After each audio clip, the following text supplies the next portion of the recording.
그러한 능력이 있기 위해서는 우리의 자세가 또 하나님이 우리 안에서부터 흘러보내 주시는 그러한 은혜를 받을 수 있는 그러한 모습이 또 우리 안에 있어야 되겠죠. 성탄을 앞두고 교회에서 크리스마스 캐롤을 부르는 모임이 있었습니다. 20여 명이 모였는데 오르간을 칠 사람이 마땅치가 않았습니다. 그 교회 담임 목사님은 한 할머니를 보고 소리쳤습니다. 헬렌, 당신이 있으니 오르간 걱정은 안 해도 되겠네요. 라는 거예요. 그런데 그 할머니 나이가 70세가 훨씬 넘었습니다. 그래서 할머니는 슬픈 얼굴로 이렇게 대답했죠. 목사님, 제가 신경통이 있어서 오르간을 칠 수 없다라는 것을 누구보다도 잘 아시잖아요. 그때 목사님이 더 우렁찬 소리로 이렇게 외칩니다. 창조자 하나님을 믿는 사람이 신경통 그까짓 것 가지고 슬퍼하십니까? 신경통이 당신의 생애를 통해서 하나님에 대한 찬양을 덮어버릴 수 없습니다. 이 메시지 안에서 이 헬렌 할머니는 신경통이 있는 오른손을 쓰지 못하고 왼손으로만 반주를 했다라는 그런 감동의 간증의 글을 보았습니다. 저는 하나님을 찬양하고자 하는 목사님의 그런 간절함과 그리고 하나님을 더 귀하게 찬양하도록 동역하는 그 성도의 헌신의 하모니가 얼마나 아름다운 찬양을 만들어냈을까 생각해 보니까 막 이렇게 잔잔한 미소가 이렇게 지어지더라고요.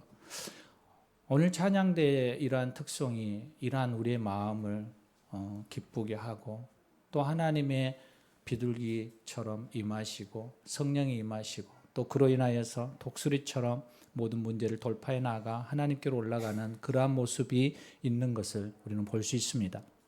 사랑하는 여러분, 그런데 우리가 한번 생각해 보면 우리가 이 세상 살아가면서 음악들이 있잖아요. 그런데 그 음악 안에는 큰 종류로 나누면 두 가지 종류의 음악이 있을 겁니다. 우리의 감정적인 영역이죠.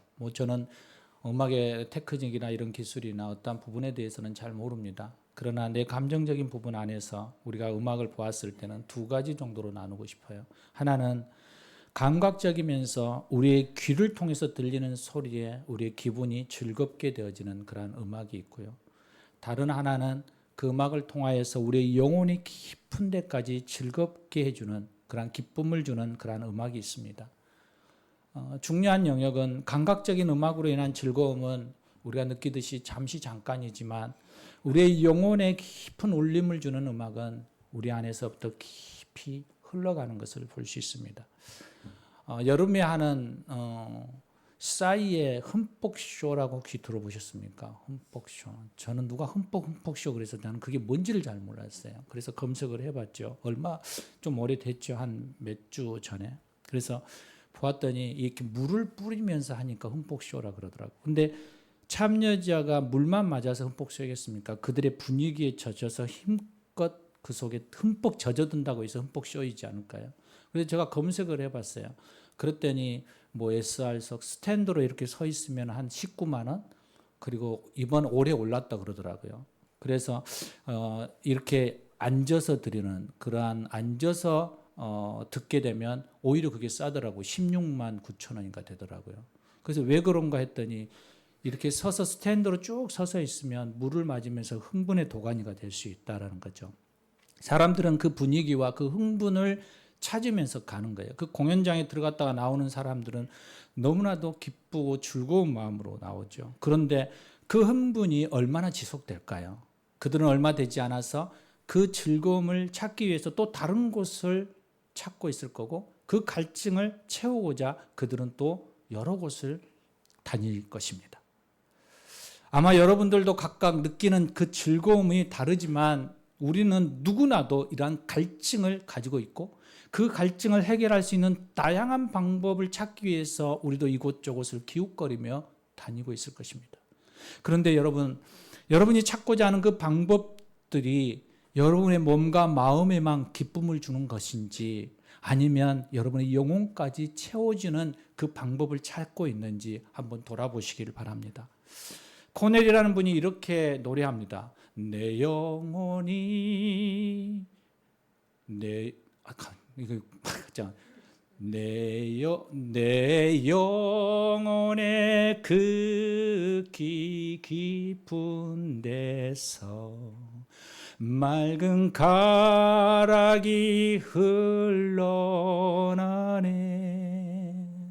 하늘 곡조가 언제나 흘러나와 내 영혼을 고이 싸네. 평화 평화 평화로다. 하늘 위에서 내려오네. 그 사랑의 물결이 영원토록 내 영혼을 덮으시네. 찬송가 412장입니다. 그는 찬송을 통해서 우리의 영혼까지 생수의 강이 흘러 덮어진다라고 고백하고 있습니다. 이는 하나님이 주시는 참된 기쁨이고 평안이라는 것이죠. 이렇듯 교회에서는 생수의 강이 흐르는 찬송을 하기 위해서 구별된 사람들이 있어요. 그 사람들이 누구인가요? 찬양대원이죠. 오늘 본문을 통해서 찬양대의 아름다운 모습을 잘 묘사하고 있는 그러한 성경 구절이 있다면 오늘 본문이에요. 본문. 그 배경이 이렇습니다. 아버지 다윗 왕이 그렇게도 하고 싶었던 그 성전 건축을 그의 아들 솔로몬 왕이 드디어 마무리하는 그런 순간이에요. 그리고 마지막으로 하나님의 임재의 상징이 있는 언약궤, 그 법궤를 새롭게 건축한 예루살렘 성전으로 옮기기 위해서 모든 족장과 사람들을 소집하였어요. 아마도 이때 동참한 이스라엘 자손 백성들의 수는 어마어마했을 것입니다. 우리가 한번 그 장소에 상상해 보십시오. 우리가 말씀을 보면서 그 현장 안으로 들어가 보는 거예요. 수많은 사람들이 한 목소리로 하나님을 찬양하고 예배드리는 모습을 한번 떠올려 보십시오. 수많은 악기와 수금과 비파와 퉁소와 나팔이 불어대고 하나님을 그 찬양하는 그 장엄하고 영광스럽고 환희와 감사의 최고조에 달하는 그 모습이지 않겠습니까? 그 모습을 하나님께서 얼마나 기뻐하실까요? 그래서 14절에 뭐라고 얘기하나요? 구름, 바로 하나님의 임재가 가득하여서 제사장들이 그 영광 앞에서 제사를 드리지 못할 정도였다라는 거예요. 여러분, 우리가 힘노소 찬양팀에서 찬양하고 또 기도할 때 여러분 뒷골을 땡기고 머리가 띵 하는 그런 느낌들, 바로 그런 것들이에요. 하나님의 영이 우리를 지배하는, 오늘 하나님께서 드리는 이 샬롬 찬양대의 독수리와 같이 이 찬양도 하나님의 임재와 영광을 느낄 정도로 우리가 경험되었다면 하나님이 얼마나 기뻐하시겠습니까? 성경 곳곳에 이런 장면들이 나오죠. 사도행전 7장을 보면 스데반이 하나님의 예수 그리스도를 전함으로 인하여서 유대인들이 돌을 들어 그를 죽이고자 던집니다. 그의 눈을 들어 하늘을 보니 예수님께서 그의 하나님 우편에 서 계셔서 그를 맞이하며 그 영광의 모습을 그가 보고 있는 거예요. 여러분, 우리가 예배 드릴 때에 우리가 그 하나님의 영광과 그 임재하심을 볼 수 있는 눈이 있기를 축원합니다. 요한계시록 4장을 보면 24장로가 각자의 면류관을 벗어서 예수님 앞에 드리는 거예요. 그들의 수고와 그들의 상급과 그들의 모든 열매를 주님 앞에 그냥 드리는 거예요.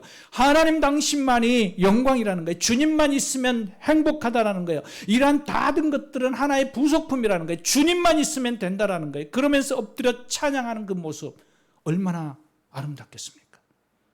이와 같이 영광의 장면이 이 샬롬 찬양대의 특성을 하는 내내 제 안에서 이렇게 스펙타클처럼 계속 떠오르고 경험되어졌습니다.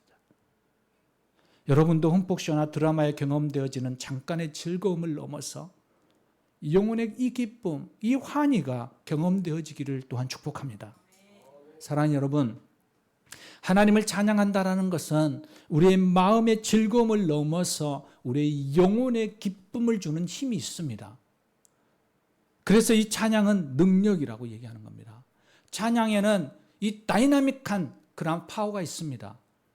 그래서 이 찬양 중에 사단의 어둠인들이 물러가고 여러분 질병이 치유되어지고 그 안에서 하나님의 놀라운 임재 안에 들어가는 것입니다. 그래서 우리 교회 안에 찬양이 뜨거워지기를 원합니다. 하나님을 전심으로 예배하기를 원합니다. 이 찬양대의 성경에 최초에 나오는 모습이 어떤 모습이냐면 출애굽기 15장이에요. 15장. 애굽에서 탈출한 이스라엘 백성들이 홍해바다를 마른 땅같이 건넌 그 사건이 나와요. 그리고 이스라엘 백성들이 모세와 더불어 기쁨의 노래를 막 하나님께 드렸던 이 장면이 창세기 15장이에요. 그 기원이 오늘 찬양대예요. 이스라엘 백성들이 찬양을 하게 된 그 배경을 보면 노예 생활을 하던 애굽에서 그들이 탈출했어요. 그런데 이 바로가 정신을 차리고 나니 자신들의 나라에서 노예로 일을 해줄 사람들이 지금 200만이 넘는 수가 빠져나가 버린 거예요. 그러면 그 일을 누가 해야 되는 거예요? 자신들이 해야 되는 거예요. 정신을 차리니 이건 아니다라는 생각이 드는 거예요. 그래서 칼을 들고 그 뒤를 쫓아 그들을 다시 잡아오기 위해서 달려가는 거예요. 그런데 이 이스라엘 백성들이 가다 보니 뒤에서는 시커먼 먼지가 올라오면서 막 애국 군대가 쫓아와서 최선을 다해서 도망가려고 하니 그 앞에는 홍해가 막혀 있는 거예요. 하나님께서 그들을 이끌어서 진퇴양난의 막다른 길에 세운 거예요. 이제 그들에게 정해진 결과는 뭐예요? 인간적인 생각으로 봤을 때는 애국 병사들이 있어 죽고 살아남은 자들은 노예로 다시 끌려가는 그러한 상황들인 거죠. 이미 그림이 그려지는 거예요. 그래서 그들이 어떻게 해요? 하나님, 우리를 여기서 죽이기 위해서 우리를 이곳에 끌고 왔습니까? 라고 원망하기도 하죠. 그런데 하나님의 종 모세를 통하여서 하나님이 기적을 일으키는 거예요. 앞에 넘실넘실하던 그 홍해 바다가 갑자기 강한 동풍 바람을 의해서 바닷물이 갈라지기 시작하는 거예요. 그리고 나서 바람에 의해서 젖은 땅이 마르기 시작했고 이스라엘 백성의 200만의 수많은 이들이 그 바다를 마른 땅같이 건너가는 장면이 연출되고 있어요. 여기서 끝났을까요? 그랬으면 자신의 현장을 보고 있으니 별로 경험되어지고 감동이 덜했을 거예요. 그런데 이 바다가 갈라진 사이에 애굽의 군사들이 마차와 모든 군병들이 그대로 따라 들어오는 거예요. 그런 놀라운 일이 일어난 거예요. 이스라엘 백성이 다 건너고 나서 물이 다시 바다가 합쳐지면서 그 안에 이스라엘 애굽의 모든 군대들이 수장되어지는 그 장면을 그들이 보고 있는 거예요. 그러면서 어떻게 그들이 반응할까요? 여러분이라면 어떻게 반응하시겠습니까? 여러분 그 놀라운 광경 앞에서 여러분은 어떻게 반응하실까요? 그들은 이렇게 반응합니다. 춤추며 노래하며 기뻐하며 하나님을 영화롭게 올려드립니다. 여러분 그 장면을 한번 상상해 보십시오. 그들이 어떤 모습이었을까요? 하나님의 능력을 맛본 그들의 신앙 고백인 거예요. 여러분 찬양은 이런 거예요. 찬양은 우리의 신앙 고백이 살려있는 거예요. 출애굽기 14장 31절에 백성이 여호와를 경외하며 여호와와 그의 종 모세를 믿었더라. 찬양하면서 그 믿음의 고백이 우리 찬양 안에 흘러나오는 거예요. 찬송은 이렇듯 하나님의 능력과 그분의 은혜를 경험하고 높이며 고백하는 그 믿음에서부터 나오는 것입니다. 그러므로 찬송하는 모든 사람들은 전능하신 하나님을 경험하고 그 경험하는 삶의 고백을 가질 수밖에 없는 거예요. 여러분 찬양을 할 때 그 가사가 내 안에 막 스며들어오는 거예요. 성령의 불이 그러면 성령의 불이 내 안에 막 밀려 들어오는 것 같은 그 믿음으로 하나님 앞에 찬양하는 것이죠. 이스라엘 백성들이 보인 것은 여러분처럼 가운을 입고 그리고 사성부로 나누어서 조직적인 찬양대의 모습이 아니었어요. 그냥 하나님의 능력을 맛보고 그들이 기뻐하며 찬양한 거죠. 이게 찬양대의 기원이에요. 여러분 놀랍지 않습니까? 이게 점점 키워져 가는 것이죠. 하나님께 드리는 찬양송을 우리는 구원하신 그분의 사랑에 감사하며 온 땅과 정성을 다하고 힘을 다하여 기쁨으로 드려야 하는 것입니다. 이럴 때에 아름다운 찬양이 되는 거고 찬양대의 진정한 모습인 것입니다. 사랑하는 여러분, 우리가 두 번째로 이 찬양대를 볼 때에 우리는 찬양대를 생각할 때 기량을 보이고 사람들을 즐겁게 하는 합창단으로 착각하시면 안 돼요. 하나님을 높이기 위한 예배의 한 영역이라는 것을 기억해야 하는 거예요. 그래서 세상은 어떻게 해요? 흠뻑쇼를 보면 앵콜 막 하잖아요. 우리도 앵콜 하는 거죠. 우리는 앵콜 못 하나요? 할 수 있죠. 근데 그 앵콜이 어떤 의미예요? 좋아서 내가 기뻐서 내가 즐거워서 앵콜이 아니라 하나님이 기뻐하는 그 모습을 상상해 보는 거예요. 그래서 하나님 대신 우리가 앵콜을 외쳐주는 거예요. 하나님이 천국에서 하나님의 나라에서 그 찬양을 들으면 야 너무 좋다. 다시 한 번만 들려줘. 다시 한 번만 들려줘. 다시 한 번만 들려줘. 그것을 우리가 대언해서 앵콜이라고 하는 거죠. 다시 한 번만 하나님을 찬양합시다라는 거예요. 하나님께 드리는 이러한 자세예요. 그래서 기능적인 부분이 필요하기에 은사와 분명한 연습은 있어야 하지만 이 또한 뭐라는 거예요? 하나님께 드리는 자세로 해야 한다는 거예요. 어거스틴 블레함 암브로스는 이렇게 얘기해요. 히브리인의 음악은 예술이 아니고 하나님께 예배하는 것이다. 여러분 우리가 드리는 찬송은 우리가 드리는 찬양은 예술을 넘어서 하나님 앞에 드려지는 예배라는 거예요. 그러니까 우리가 어떻게 하나요? 교회의 모든 사역은 어떻게 하나요? 기도로 시작하고 기도로 마치는 거예요. 왜요? 하나님을 의지하며 나아가니까요. 찬양대의 사역은, 사명은 음악적인 기능을 뛰어넘어서, 예술의 한 부분을 뛰어넘어서 하나님께 예배드리는 것임을 명심하기를 원합니다. 하나님을 찬양하기 위한 노래를 즐겨 부르는 한스라는 사람이 있었습니다. 그 사람이 꼭 나와 같은 사람이에요. 음도 못 잡아서 바로 헤매잖아요. 얼마나 제가 연습을 했겠습니까? 그래도 서면 설교보다 더 어려운 게 노래 부르는 거예요. 노래 부르는 거. 근데 이 한스가 노래는 저처럼 열정적으로 하는데 음정이 엉망이에요. 그래서 교회 안에서 항상 교인들이 이렇게 생각해요. 그를 대신한 마땅한 사람이 있었으면 좋겠다. 없으니까 어쩔 수 없이 한스에게 찬양대를 맡긴 거예요. 몇 년 후에 재정의 여유가 생기자 교회가 제일 먼저 했던 게 뭘까요? 찬양대를 이끌어갈 유능한 사람을 구하는데 모두가 만장일치로 의견을 모았어요. 그래서 마치 하나님이 허락하신 것처럼 적격인 사람을 쉽게 구하게 되죠. 그리고 교회 사람들은 어떻게 돼요? 음악의 수준이 높아진 것에 대해서 매우 만족했습니다. 그러나 어느 날이었어요. 저녁 묵상을 하고 있던 목사님에게 천사가 찾아와서 물었습니다. 예전에 나를 감동했던 즐거운 마음과 기쁨의 노래인 찬송은 왜 더 이상 들리지 않는 거지? 라는 거예요. 그래서 목사님은 근래 있었던 이야기를 막 상세하게 해줘요. 그리고 나서 마지막에 이렇게, 새로 찬양계를 맡은 사람은 최고의 악사입니다. 교인들이 너무 좋아합니다. 그 목사의 말을 들은 천사가 안타까운 표정으로 그를 쳐다봅니다. 그리고 이렇게 말합니다. 그렇구나. 내 말대로 새로운 악사는 기교가 뛰어나고 다른 사람들의 길을 즐겁게 하고 충분히 음악적인 자질이 높아. 하지만 노래가 서투르긴 했지만 오로지 하나님만을 위하여 마음을 다 바쳐 노래를 불렀던 그 순박한 한스의 노래가 천국에서 듣기는 더욱 아름다웠단다라는 거예요. 사랑하는 여러분, 하나님이 기뻐 받으시는 찬송은 여러분 기교도 중요하고 여러 가지의 은사들도 중요하지만 무엇보다도 하나님을 향한 온전한 마음으로 들어질 때 그 찬양의 가치가 있고 하나님 앞에 아름다운 것이라는 것을 기억하기를 원합니다. 우리 교회도 주일 예배를 시작하면서 울려 퍼지는 힘노스의 찬양팀의 노래가 마냥 듣기 좋고 여러분의 마음을 기쁘게 하기 위한 발표 정도로 생각한다면 그것은 예배의 요소에 아무런 의미가 없어요. 사람들 듣기에 좋다면 우리는 하나님 편에서 그것은 별로 중요하지 않는 거예요. 목사님이 멘트를 탁 날리잖아요. 그러면서 풀은 마르고 꽃은 시드나. 그러면서 시작되어질 때 우리가 전심으로 하나님, 나도. 이 찬양팀의 찬송이 시작되어질 때 여러분 성령 안에서 한 마음으로 하나님을 향하여 찬양하게 될 때 이것은 중요한 예배의 한 요소로 자리하게 되는 것입니다. 그러므로 히브리서 13장 15절의 말씀처럼 찬미 제사를 하나님께 드림으로 오직 여호와를 즐거워하며 기뻐 찬송하기를 예수의 이름으로 부탁드립니다. 또한 우리가 세 번째로 한번 나누고 싶은 것은 찬양대는 신앙과 도덕 생활의 본이 되어야 합니다. 하나님이 받으시는 찬송을 들으면서 먼저 예수님 안에 거듭난 사람이 되어야 한다는 거예요. 여러분, 우리가 구원의 확신과 거듭남이 그러한 우리의 마음이 없다면, 그 믿음이 없다면 우리는 하나님을 높일 수 없어요.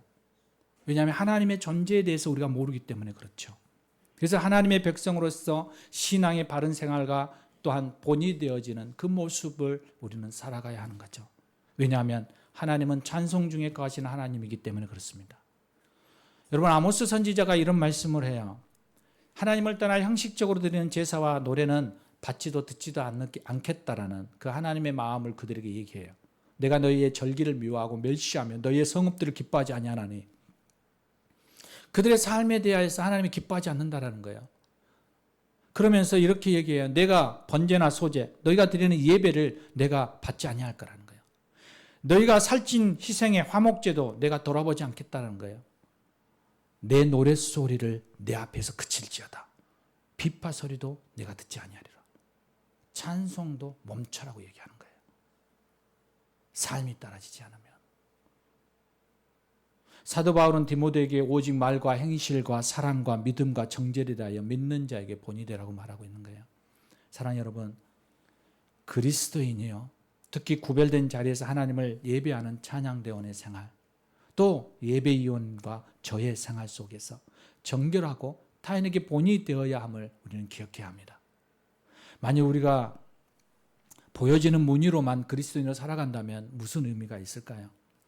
여러분, 우리가 경건의 모양만 있고 경건의 능력이 없다면, 그리스도인의 내 생활 그러한 모습으로 생활하고 있다면 얼마나 답답할까요?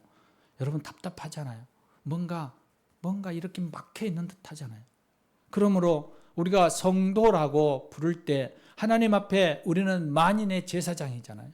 모든 사람들이 제사장 자리에 서 있는 거예요. 성령이 우리 안에 거하시니 우리는 성전이라고 말하잖아요.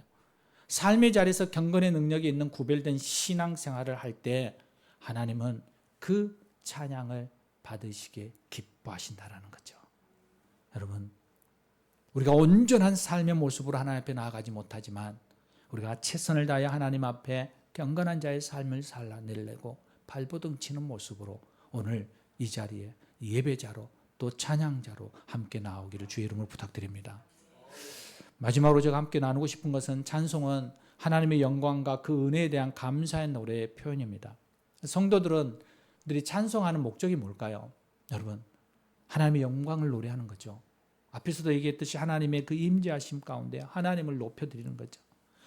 목표가 뭘까요? 그러면 찬송의 목표는 예수 그리스도의 은혜에 감사의 노래가 있는 거예요. 우리의 찬양 안에는 뭐가 들어가 있는 거예요? 감사가 있어야 되는 거예요. 감사가. 합당한 찬양을 위해서 하나님을 기쁘시게 하고 영화롭게 하는 일임을 우리가 기억하는 거예요. 그렇다면 여러분, 그 안에는 분명한 목적이 있는 거예요. 뭐가 있는 거예요? 바로 그 전능하신 하나님의 행위, 창조와 구원의 섭리를 노래하는 그 일이 이 찬송이라는 거예요.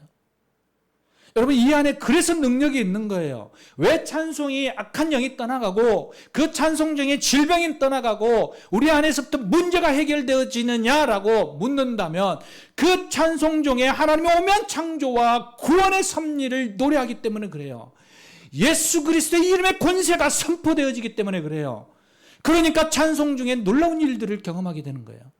여러분, 그래서 10시 45분부터 시작되는 이 찬양의 자리에 여러분 빠지지 마십시오. 이 놀라운 축복의 자리에 여러분 기대하면서 나오십시오. 여러분의 문제가 풀어지고 여러분의 모든 소원들이 하나님 앞에 여러분의 기도가 올려질 줄로 믿습니다. 왜냐하면 찬송은 능력이 있으니까요. 찬송은 모든 것을 깨트리고 돌파할 수 있는 파워가 있으니까요. 그 속에 구원의 역사와 하나님을 놀랍게 높여드리는 영광이 있으니까요. 그래서 오늘 말씀하는 것처럼 하나님의 임재가, 그 하나님의 영광이 가득하니까요.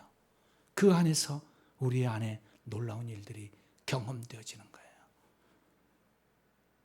사랑하는 여러분, 그래서 우리는 좀 여유로운 사고가 필요합니다. 살아가면서. 미국의 아이젠하워 대통령 잘 아시잖아요. 그분이 백악관에서 출입기자들과 간담회 회견을 할 때 어느 날 기자회견 중이 끝난 후에 기자가 그냥 짓궂은 질문을 하나 합니다. 이렇게 하죠. 각하, 어디까지 얼굴이고 어디까지 머리입니까? 모든 사람들이 다 폭소를 해요. 얼마나 기분이 안 좋았겠어요. 지금 윤석열 대통령 같으면 대노했겠죠. 그렇죠. 머리와 이마와 얼굴을 구분할 수 없을 만큼 그분의 대머리는 심각했으니까요. 그런데 대통령이 잠시 후에 입을 엽니다. 그 기자를 향해서 이렇게 얘기합니다. 내일 아침 백악관에 다시 와서 내 세수하는 모습을 보면 알 수 있다. 손으로 씻는 부분이 얼굴이고 씻지 않는 부분은 머리다. 그러니까 그곳에 대성폭소가 일어났죠. 여러분, 이 대통령의 여유 있는 유머에 모든 이들이 감탄하는 거예요. 여러분, 저에게 가장 약한 부분이 이런 부분인 것 같아요. 아내가 저에게 항상 이야기하죠. 긴장을 좀 푸세요. 긴장을. 목사님을 보면 모든 사람들이 긴장을 해요. 왜? 나 긴장 하나도 안 했는데. 그런데 보여요. 여러분, 제가 그렇게 보입니까? 네, 그렇죠. 왜 그런지 모르겠어요. 저 긴장 잘 안 하는데 김 목사님도 보면 주눅이, 처음에는, 예전에는, 지금은 좀 덜 하는데 처음에 막 주눅이 들어있어요. 아니요, 저 긴장 안 했어요. 저 아무 말도 안 해요. 그런데도 주눅이 들어있는 모습들이. 여러분, 저 긴장 잘 안 하긴 합니다. 근데 여러 가지 눈에 들어오면 긴장감이 있죠. 저도 이런 여유 있는 삶을 살아가고 싶어요. 그래서 많이 노력해요. 우리의 사회가, 교회가, 또 우리의 가정과 우리의 삶이 좀 이렇게 여유 있는 삶을 좀 살아갔으면 좋겠어요. 여러분, 그러한 삶을 통할 때에 하나님이 우리에게 주시는 은혜, 그 사랑을 우리가 경험할 수 있거든요. 여러분, 우리의 마음에 이기적인 사고, 갈등과 대리, 폭력과 쾌락이 우리 안에 있어서 우리는 어떤 여유나 배려를 점점 우리 잃어가고 있는 것 같아요. 마음의 여유를 회복할 수 있는 방법이 뭘까? 좀 고민해 봤어요. 그러면서 저에게 떠오르는 성경이 있었어요. 말씀이. 시편 42편이에요. 42편. 저도 이 시편 42편을 계속 읊조리며 살아보려고요. 그러면서 좀 여유 있는 삶을 통해서 여러분들이 저를 보면 아, 편하다, 아, 좋다, 안식하는 그러한 목사가 되어보고 싶어요. 여러분 제발 저를 그렇게 좀 봐주세요. 42편에 이렇게 나오거든요. 하나님을 바라고 그의 도우심을 기다리는 그 믿음 때문에 이 시편의 기자 다윗이 그렇게 고백해요. 그런데 그 삶을 보면 녹록치가 않아요. 4절에 보면 마음이 상했고, 5절에 보면 낭망하였고, 또 11절에 보면 불안해하고, 9절에 보면 원수의 압제를 지금 받고 있는 상황이에요. 결코 그가 넉넉한 삶, 여유 있는 삶을 살 수 없는 상황이에요. 그런데 그가 여유 있는 삶을 살아가거든요. 왜 그럴까? 그 상황 속에 우리가 들어가 보면 1절에 하나님을 그는 갈망해요. 8절에 하나님께 기도해요. 11절에 나의 도움을 주실 하나님을 바라봐요. 그렇게 되니까 어떻게 5절에 그가 오히려 내가 찬송한다라고 고백해요. 여러분, 우리의 신앙적인 가장 모범적인 방향, 삶의 방향이 무엇일까? 우리가 생각해 볼 때 하나님을 바라보는 것이죠. 세상도 그렇게 얘기하잖아. 이원설 박사와 강원구 박사가 쓴 글이 있어요. 아들아, 머뭇거리기에는 인생이 너무 짧다. 그 말에 이 한 단어가 딱 나오거든요. 뭐라고 나오냐면 긍정적이든 부정적이든 말이 시가 된다. 여러분, 긍정적인 삶을 살아가는데 짧은 인생이라는 얘기죠. 우리가 긍정적으로 살아가는 것도 인생이 짧다라는 거예요. 우리의 삶을 돌아보면 여전히 그렇잖아요. 우리가 살아가는 인생의 어려움과 기쁜 일이 항상 공존하잖아요. 낮이 있는가 보면 밤이 있잖아요. 그런데 과연 누가 긍정적인 사고를 항상 웃을 수 있을까요? 그럴 때 누군가가 우리에게 물을 때 당신은 왜 이렇게 어려운 상황 속에서 그렇게 웃어요? 어떻게 그렇게 편안할 수 있어요? 어떻게 그렇게 여유로울 수 있어요? 저도 그런 말을 정말 듣고 싶은데 그럴 때에 우리가 이렇게 얘기를 하는 거예요. 웃으면서 네, 저도 여전히 힘들고 불안하고 두렵고 그리고 낙심되어요. 그러나 하나님을 갈망하고 하나님께 기도하고 나를 도우신 하나님을 바라보면서 더 나아가 그 고난 너머에 내게 복을 주실 그 하나님을 생각하니까 감사하고 찬송할 수밖에 없어요. 이게 그의 고백이 되는 거고 우리의 고백이 되기를 원합니다. 힘든 절망을 바라보지 말고 아침 햇살에 떠오르는 그 동쪽을 바라보는 거예요. 바로 시편 121편에 내가 산을 향하여 눈을 들리라 나의 도움이 어디서 올까? 나의 도움은 천지를 지으신 여호와에게서로다. 우리가 이 믿음으로 가면 여러분 이 환경을 초월하여 전능하신 하나님을 바라보고 그분을 찬양할 수 있지 않을까요? 사랑하는 여러분, 칠흑같이 어두운 밤하늘이라도 아무것도 보이지 않는 밤하늘이라도 여러분 놀라운 것이 뭔 줄 아십니까? 하늘을 보면 더 찬란하게 빛나는 이 별들이 보인다라는 거예요. 여러분 우리가 그 현장 가운데 그 삶 가운데 죽을 것 같은 그러한 삶의 자리 속에서도 우리가 하나님을 바라볼 때 유난히 빛나는 별들을 발견할 수 있다는 거예요. 그러니 하나님을 믿는 사람이 찬송할 수 있는 거죠. 그러니 하나님 앞에 감사할 수 있는 것이죠. 그러니 하나님의 은혜 안에서 우리가 그 주님을 더 깊이 바라볼 수 있는 것이죠. 사랑하는 여러분, 우리가 항상 기뻐하고 쉬지 말고 기도하고 범사에 감사하면서 하나님 앞에 구별되어 소원받는 찬양하는 찬양대원 그리고 거듭남의 복을 통하여서 항상 찬양의 자리에 서 있는 우리 번성의 하늘 가족 되시기를 주의 이름으로 축원합니다. 우리 함께 기도하시겠습니다. 오늘 이 시간 우리가 함께 좀 기도하고 싶습니다. 오늘 이 샬롬 찬양대와 힘노스 찬양팀을 위하여서 좀 기도하고 싶습니다. 또 여러분 하나님의 나라의 사역을 위하여서 여러분들이 각자의 자리에서 나아갈 때 하나님 주어진 환경에 지배받지 않게 해주시옵소서. 그 이면에 일하시는 전능자 하나님을 바라볼 수 있게 해주시옵소서. 그분의 도움이, 그분의 은혜가, 그분의 행하심이 내 안에 경험되어지고 찬송하는 삶을 살아가게 해주시옵소서. 오늘 이 마음을 가지고 이 시간 우리 하나님 앞에 좀 간절히 우리의 마음을 토해내면서 하나님 앞에 나아가고 싶습니다. 우리 함께 잠깐 기도하시겠습니다. 주님 그렇습니다.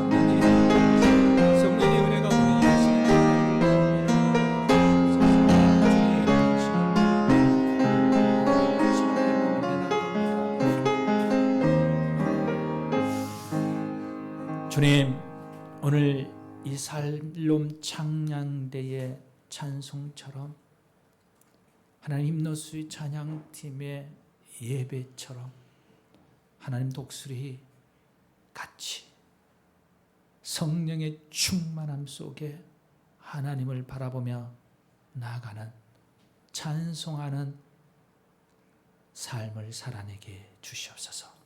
우리 주 예수 그리스도 이름으로 기도합니다. 아멘. 아멘.